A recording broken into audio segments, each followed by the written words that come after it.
Bonjour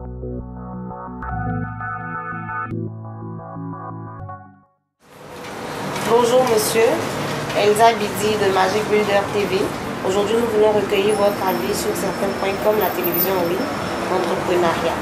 Bonjour, moi c'est Boigny Kader. La télévision sur internet, vous avez déjà entendu parler? Non, c'est ma première fois, voilà. Je n'ai aucune idée de la télévision en ligne, mais je connais plutôt les publicités, mais pas de la télévision en ligne. D'accord.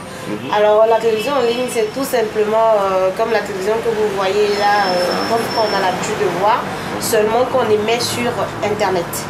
D'accord. Voilà. Alors monsieur Kader, on constate que vous êtes propriétaire d'une entreprise, donc d'une boutique de vêtements. Voilà. Alors dites-nous comment a démarré l'aventure. Bon, l'aventure a démarré avec... bon, au départ, je commençais à vendre des t-shirts, des chemises, des pantalons. Déjà, de mai en mai. Et voilà, jusqu'à ce que je trouve un petit fonds de commerce que je m'installe dans une petite endroit pour pouvoir vendre et tout. Avec ça, j'ai pu avoir un capital avec lequel j'ai travaillé. Je suis venu prendre un magasin de ce genre-là. Et voilà, donc aujourd'hui, ces chaussures-là, ça, les habits, les pantalons, voilà, je fais un peu de tout. Voilà, aujourd'hui ça m'appartient et je pense que c'est bon. Aujourd'hui j'arrive à avoir un capital, j'arrive à travailler et les choses avancent, Dieu merci. D'accord, et ça n'a pas été difficile au départ? Oui, si, le départ, comme tout bon départ, est toujours difficile, mais voilà, c'est la persévérance. Il faut croire, il faut croire en soi et avec l'aide de Dieu, je pense que les choses vont de l'avant. D'accord. Aujourd'hui, qu'est-ce que vous pouvez dire à la jeunesse ivoirienne, à ces jeunes qui sont encore à la maison, attendant qu'une entreprise ou que la fonction publique leur ouvre les portes? Le conseil que je peux leur donner, c'est de ne pas toujours, de pouvoir entreprendre avec le peu qu'on a. Voilà, d'entreprendre avec le peu qu'on a, parce qu'on part toujours de rien et pour devenir quelqu'un. Voilà, donc il ne faut pas qu'ils s'asseyent à attendre forcément l'emploi de la fonction publique. S'ils ont un peu de moyens, s'ils ont une qualité dans d'autres choses, qu'ils savent qu'ils peuvent le faire, autant développer cette chose-là. Voilà. Qu'est-ce que vous pensez de la télévision sur Internet? C'est une bonne chose. Parce que l'Internet maintenant évolue, tout le monde est sur Internet. Beaucoup n'ont même pas l'occasion de s'asseoir devant la télé. Tout le monde est sur Internet. C'est une très bonne chose. D'accord. Alors, en Côte d'Ivoire, on a remarqué qu'aujourd'hui, les jeunes gens, les jeunes diplômés, et même ceux qui n'ont pas de diplôme, attendent qu'une entreprise ou encore que la fonction publique les appelle pour un travail dans les bureaux. Est-ce que ce ne serait pas mieux qu'avec le peu qu'on a, on entreprenne, on parte par exemple au marché, acheter une petite marchandise et puis être soi-même son propre propriétaire? Donnez-moi votre avis sur la question.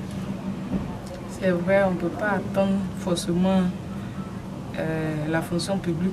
Mais aussi, ce n'est pas facile d'entreprendre avec un peu.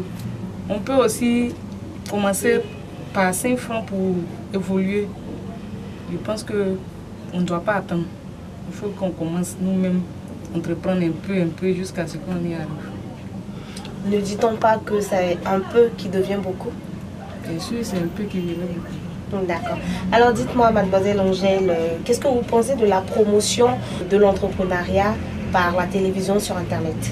C'est une bonne chose. Ça va motiver plein de gens, la jeunesse.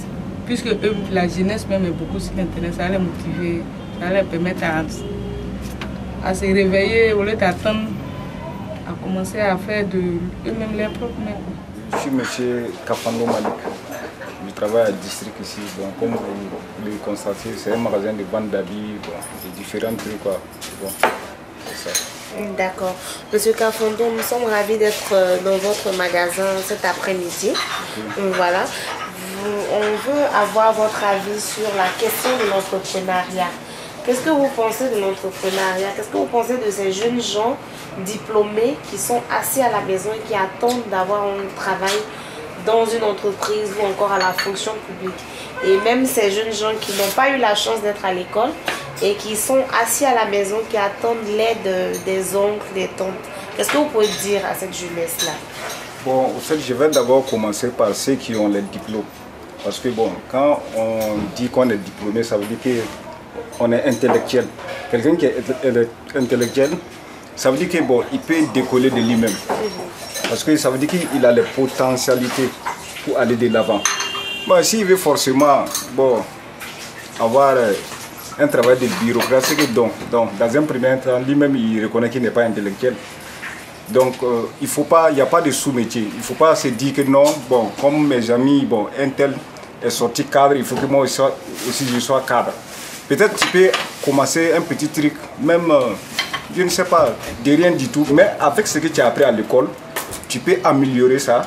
Et puis bon, peut-être devenir le PDG de ça. C'est ça. Donc, bon, moi je pense que pour eux d'abord, c'est ça. Maintenant, pour ceux qui n'ont pas été à l'école, bon, au fait c'est quoi? C'est le fait de penser que l'argent se gagne facilement. Parce que dans ce milieu-là, beaucoup sont ceux qui se disent que bon, il faut faire médicaments d'argent, agresser les gens. Bon, alors que c'est quelque chose, quand tu es dedans là, toutes choses même dans la vie, quand tu es dedans, tu regardes celui qui est devant toi. Si par exemple tu as un vieux père, comme ils aiment le dire, un vieux père, tu sais que ton vieux père, il vit que de ça. Mais pendant que de l'autre côté, le gars, il a un bon salaire ou il a son activité, il ne se cache pas, il vit bien. Pendant que ton vieux père se cache, ça veut dire que c'est quelque chose, ça n'a pas d'avenir. Donc, bon, de là même, bon, je me dis que bon, tu dois avoir la conscience et puis bon, tu chercher, c'est mieux. D'accord. Donc, en un mot, vous encouragez les jeunes à entreprendre, c'est ça? Oui. Ça veut dire que entreprendre même, c'est être responsable. C'est dire que, au fait, je vaux quelque chose dans la vie. Je peux faire quelque chose de ma vie. Parce que tu sais, c'est comme, bon, aujourd'hui, je vais critiquer un peu chez nous, hein, parce que chez nous, notre problème c'est quoi? On aime accuser les autres par rapport à notre vie. Par exemple, quand on dit que c'est à cause du blanc, les blancs sont venus nous piller, les blancs sont venus nous... Non, c'est comme si on est en train de dire qu'on est faible. Ce qu'ils sont venus nous faire là, c'est une expérience. Ça doit nous permettre d'aller de l'avant. Si les Chinois avaient fait ça, ils allaient rester derrière. Aujourd'hui, les Chinois à quel est mondial. Donc, c'est à nous maintenant de penser à ça et puis essayer d'évoluer avec la vie qui se présente. Donc, quel qu'en soit le milieu que tu fréquentes. D'accord. J'ai oublié de te remercier, M. Kafondo. Merci.